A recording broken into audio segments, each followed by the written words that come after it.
You don't remember your first dribble? It just was. Like the ball was part of your body before you could spell your own name. They bought you dolls and you used them as cones. They tried ballet. You spun once, then ran out to shoot in church shoes.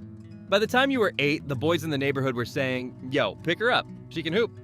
You weren't just holding your own. You were running the game. Left hand, right hand. Pull-ups, floaters. Defense full court with your tongue out and your ponytail swinging like a metronome. You didn't even know what WNBA meant back then. You just knew you felt more at home on a cracked blacktop than anywhere else in the world. It wasn't about proving anything yet. You just loved the game. The squeak of your soles, the bounce rhythm off the floor, the way your whole body clicked when you caught fire. But early on, the disrespect came. That one coach who only passed the ball to the boys. The gym teacher who said, "Let the guys be physical. You're gonna get hurt." Even your own uncle who smirked when you said you wanted to go pro. Girl, that's for NBA dudes. But that only made you sharper. You stayed late after practice. You watched YouTube clips until your fingers hurt from rewinding. Candace, Cappy, Maya, legends, queens, gods with ponytails and game. By 5th grade, you could go left better than most boys your age. By 7th, you were crossing up 8th graders. By 8th, high school coaches were already taking notice. You got used to hearing the same line, "She's good for a girl." But you weren't good for a girl. You were just good. You dropped 20 in city leagues playing against dudes with tattoos and knee braces. You got clotheslined on drives, mocked, elbowed, fouled hard. You kept scoring, no flinching, no tears. Just a silent snarl in your eyes that said, "I belong here." Your first trophy came with a boy's name engraved on it, because they never expected a girl to win MVP. You still have it. You scratched out the name with a house key and wrote yours in marker. That was the moment you decided you were going pro, no matter what. The neighborhood started watching, moms brought lawn chairs to your games, opposing coaches started double teaming you at half court. You had your own nickname. You were her, the one who always had next, and you loved it. The battle, the pace, the feeling that for 32 minutes a night, the world made sense. It didn't matter what was going on at home. It didn't matter that you had to do homework in the back of the car or microwave ramen between games. On that court, you were seen, respected, admired, even if they'd never say it out loud. You remember the first time a boy asked if you wanted to be in the NBA. You said, "Nah, WNBA." He laughed. You didn't, because you'd already studied the league. You knew Lisa Leslie's stats, knew Cheryl Swoops was the first woman with a signature shoe, knew that Diana Taurasi wasn't just cold, she was feared. These weren't role models. These were blueprints. You just needed a shot, so you played every tournament, every camp. Traveled 3 states over just to get a look. You played tired, you played through cramps, you played injured, and didn't tell anyone. Because you knew the attention didn't come easy. You had to force it, and still, even at your best, dropping 30 leading your team, walking out with the MVP trophy again, you'd hear people in the crowd ask, "Do girls even dunk?" Like that was the metric for greatness. You learned early, talent wasn't enough. You had to be undeniable, louder, sharper, cleaner. Because even perfect wasn't enough to be equal. Still, you pushed through. Because somewhere deep down, you believed that once you got to the next level, college, then pro, it would all pay off. That the lights would find you. That the game would reward you. You were born with a ball in your hands, and the fire never left. But the world, it still hasn't caught up. You walked into high school already a name. Your older cousins whispered about you in the bleachers. Coaches from rival schools circled your jersey number before the season even started. And the local paper? They stopped covering just boys basketball. Because you kept doing things that couldn't be ignored. Triple doubles, buzzer beaters. Full court presses that turned into 10-0 runs with you at the center of it all. You weren't just talented, you were dominant. People came to see you play. Entire sections filled up with people who didn't even have kids on the team. The hallway buzzed after every Friday night game. She dropped 35 again. By junior year, you were ranked. Not state ranked, nationally ranked. College letters poured in by the dozen. You started using hashtags like #NextUp because deep down, you knew it was true. You were the girl who had next. But next never came like it does for the boys. You watched dudes who averaged 12 points and 2 assists get local sponsorships. You dropped 38 and didn't even get a tweet. They got gym banners. You got a handshake and a line in the sports column. And even when you were the best player in the building, Manny building, people still framed it like a surprise. She's actually kinda good. Like it wasn't obvious from the jump. You'd walk off the court dripping sweat, your legs cramping, your whole body aching. And still, someone's uncle would say, "It's too bad you're not a dude. You'd be in the league already." That's the moment the comparison started and never stopped. Everything you did came with an invisible asterisk. You weren't just competing against your opponents. You were competing against the shadow of the NBA. The boys you played better than in summer leagues, they still got more DMS, more interviews, more love. One of them even said to you after a game, "You could be our team's manager, though." Like, you didn't just drop 25 on his head. You shook it off. You had to. Because girls like you weren't allowed to show anger. You were supposed to smile through it. Keep grinding. Keep quiet. Keep hoping that talent would eventually speak louder than gender. So you did. You trained harder. Hit the gym at 6 a.m. before school, studied film, lifted weights with the boys. You changed your game. Got tougher, meaner. You learned how to play through double teams, how to take contact and not flinch. Your stat lines looked like something out of a video game, and still, people whispered, "She's good, but not NBA good." You were never trying to be NBA good. You were chasing the W. The league you grew up respecting, the one they kept mocking like it was a joke. They didn't see what you saw. They didn't know the pain it took to get that polished. You had friends who quit after injuries, friends who broke down from the pressure, friends who got pregnant and had to hang their sneakers up early. But you stayed in it. Even when recruiters asked if you were marketable enough, even when they wanted smiles instead of crossovers, even when you saw your male counterparts getting paid for doing half the work, while you were expected to play like a machine and smile like a cheerleader. You signed that D1 commitment like it was your birthright, because in your heart, you believed that if you just kept climbing, the respect would finally meet you at the top. You thought next really meant next. You thought college was the stage. You thought maybe they'd finally start watching. But what you didn't know yet was that even when you reach the highest level, you still won't get seen. You walked onto campus like a star. Not just any recruit, the recruit. The one they gave jersey number 1 before you even unpacked your dorm. The one the trainers already had shoe sizes for. The one on the poster outside the gym before you played a minute, and you lived up to every inch of the hype. Freshman year, you broke records. Sophomore year, you broke defenses.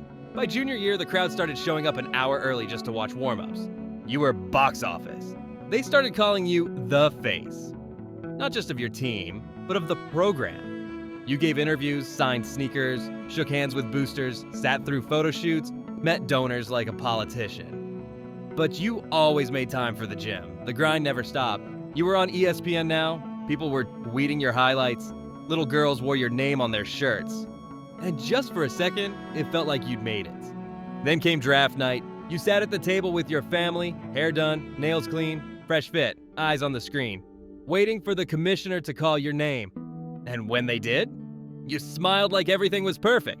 Because you thought you'd arrived. You thought all those hours in the gym were about to pay off. First round pick, WNBA, pro. But the dream doesn't hit the same in real life. You don't fly private. You don't have a custom suit guy. You get a box of team gear and an economy class plane ticket to training camp. Welcome to the league. You show up early, you grind. You're ready to prove you belong. But the moment you walk into the gym, you notice something. There's no music blasting, no cameras, no crowd, just vets who've been here. Quiet, focused, underrated. Like warriors in a war no one bothers to televise. The talent, off the charts. These women are strong, skilled, smart. They've been through it. They've seen how the system works and doesn't.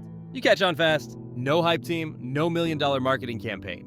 You're not being introduced in front of a sold-out arena with pyrotechnics. You're introduced by a team manager who mispronounces your last name. Your rookie salary? Maybe $70,000. After taxes, it's less than what some NBA players spend on sneakers in a month. And forget shoe deals. Unless your name is Aja or Stewie, there's no signature line waiting for you. You fly commercial, on if the flight isn't canceled. You eat pregame meals that look like high school lunch trays. You stretch on floors. You tape your own ankles. You sit on buses with no Wi-Fi. And you're still expected to perform like a professional, smile like a professional, handle the pressure like a professional. But the world treats you like a sideshow. You drop 22 and 10 in your debut, barely a whisper. Meanwhile, an NBA player throws a dunk down in warm-ups and it's a viral clip. You try to ignore the noise, or worse, the silence. Because it cuts deeper when it's quiet, when no one tweets about your game, when the stands are half full, when you walk out the locker room and realize no one's waiting for your autograph, unless it's a little girl who had to beg her dad to come. You get home and open Instagram. your NBA counterparts. They're flashing jewelry, cars, fits. They're rising stars with 7-figure contracts and endorsement deals. You're lying on the floor of your 1-bedroom apartment, icing your knees with frozen vegetables and calculating how long until you need to go overseas just to keep up with rent. And that's when it hits you. You're not paid to play, you're paid to love it. Because if you didn't love it, you would have quit by now. You gave the game everything. And the game? It barely says your name out loud. The WNBA season ends, and everyone thinks you're finally free. Vacation time, right? Nah, it's time to pack. You've got 3 days to turn in your gear, repack your suitcase, and hop on a flight to another continent. Russia, Turkey, Spain, China. You go wherever the money is. Because that's the truth nobody posts. If you want to survive as a WNBA player, you've got to chase bags overseas. It's not about luxury, it's about survival. Over there, they treat women's hoops differently. The crowds show up, the checks clear. And the gyms? They're cold and foreign and loud, but they pay. A Russian team will hand you $300,000 if you score and keep quiet. So you lace up. You land in a country where no one speaks English and no one knows your name yet, but they will. You drop 25-8, lock down their best player, lead them to a playoff berth. You're an import, an investment, you deliver, but it takes a toll. 2-a-days, language barriers. Half the time, your translator barely knows basketball terms. You eat meals in silence, FaceTime your family at 3 a.m., and scroll through your feed to see NBA players in Cabo with 6-figure chains. You're not jealous, you're tired, because your body hasn't stopped moving in 14 months. There's no off-season, no break, no window to recover or breathe. You finish the W season already banged up. An ankle that's still purple, a wrist that clicks every time you catch a pass, and instead of rest, you went straight into the fire again. Because if you don't, the bills don't wait. Some days, you kill it. Other days, you can't feel your legs from the flight and still have to play 40 minutes. The coaches don't care. They paid for wins, not excuses. You take painkillers. You ice in a bucket in the locker room. You wrap everything twice and pray nothing snaps. There's no union here. No player rep to call. If you complain, they send you home. So you keep hooping. You pretend to be fine. You try not to think about what happens when your body finally gives out. And when you do go home, no parades, no interviews, just TSA lines and customs paperwork. You carry your trophies in a duffel bag, you open your apartment door in silence. You flip on ESPN and they're still ignoring your league. Still calling the WNBA boring. Still acting like women's basketball is something people should laugh at. And you want to scream. Because while they were mocking, you were surviving. Grinding. Living in a hotel across the world, representing a country that barely respects you. You know male rookies who've never left the States and already made more in endorsements than your entire career. You know NBA players who shoot 35% and still get commercials. You dropped 30 last week, and nobody even tweeted it. You've given this game your blood, your body, your 20s. And what did you get back? Overseas rent money, silence at home, and maybe a few young girls who know your name. That should be enough. But some nights when you're icing your knees in a dark apartment in Turkey, it doesn't feel like it is. You're not new to this anymore. You've been in the league for a few seasons now, you've paid your dues, took the rookie bumps, made the overseas sacrifices, learned how to show up even when no one's clapping. You've played through injuries, you've guarded the best in the world, you've logged miles on planes, on buses, on aching knees and sore ankles. You've watched teammates retire in silence. No send-off, no tribute video, no jersey retirement. Just a tweet and a thank you post with 214 likes. Meanwhile, the NBA gets ticker tape and $200 million Supermax extensions for guys who average single digits. You're not asking for the same. But is it so wrong to want something? A moment, a platform, a little weight behind your name. Because on the court, you're elite, period. You read plays like novels. You see passing angles others miss. You've scored 30. You've had game winners. You've saved seasons. But unless someone already follows the league, they don't even know who you are. You walk into a gym and hear a kid say, "I didn't know girls could dunk." You scroll past comment sections that say, "Make me a sandwich." You don't cry about it anymore. You've built a wall. But every now and then, when you're alone, when the season's over and the rehab starts again, when the overseas offer comes and you've got 2 days to decide, you wonder, what if you were born a boy? Would you be on magazine covers? Would you have a shoe line? Would people call you a star instead of good for a girl? You know the answer. But here's what else you know. You've never played for validation. You've never hooped for clicks or clout. You've played for love.